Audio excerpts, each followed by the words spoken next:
This is Matt Does Fitness. This is 30 grams of protein.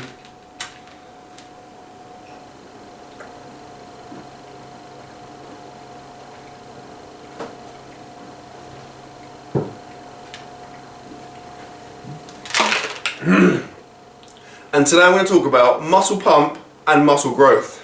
Okay, in case you're unaware, a muscle pump is essentially the feeling you get in the gym after you lift some weights, alright? So it's the feeling of your muscles feeling kind of fuller and tighter and more restricted. So for example, you do some arm curls and then your bicep feels bigger and tighter than normal and it feels kind of restricted when you try to extend your elbow. That is a muscle pump. Now, the reason I made this video is because I've been asked quite a few times, particularly recently, via YouTube, Facebook, also in the gym, whether a muscle pump is necessary to grow muscle. Is that an indicator of muscle growth, of good training?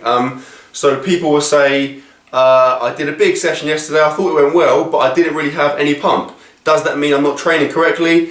And conversely, I've been told, I did this new exercise and I got a massive pump. Does that mean it's a brilliantly, effective exercise?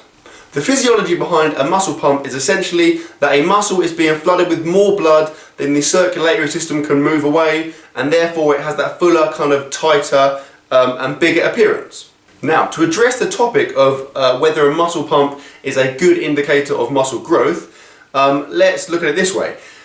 Good methods for increasing muscle pump tends to be working in the higher rep ranges with lower rest intervals. So for example, if I went into the gym and I put, say, 50 pounds on a barbell and I did 200 reps of a bench press, my chest and my front delts and my triceps are going to be massively pumped. However, I would not choose that ordinarily in order to grow muscle. So therefore, that in itself proves that muscle pump is not a good indicator of muscle growth, okay? Because the training methods required to get a massive muscle pump are not the same ones you would use to develop muscle growth or muscle strength.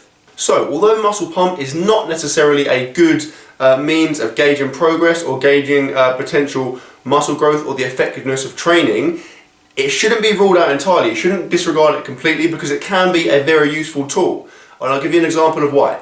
If you are a bodybuilder and you are doing an exercise, let's say you are doing some rows, some seated rows, okay? Now, if you're doing your rows and you finish your 2-3 sets and you find that your biceps are massively pumped, but your lats and your rear delts aren't pumped at all, that is a good indicator that you're not doing the exercise correctly, okay? You're pulling too much with your arms and you're not pulling your shoulders back, you're not pulling from the elbows, and you're just not engaging those muscles, the muscles you're trying to engage correctly. So in that respect, it can be a very useful means of measuring whether you are doing something correctly or not.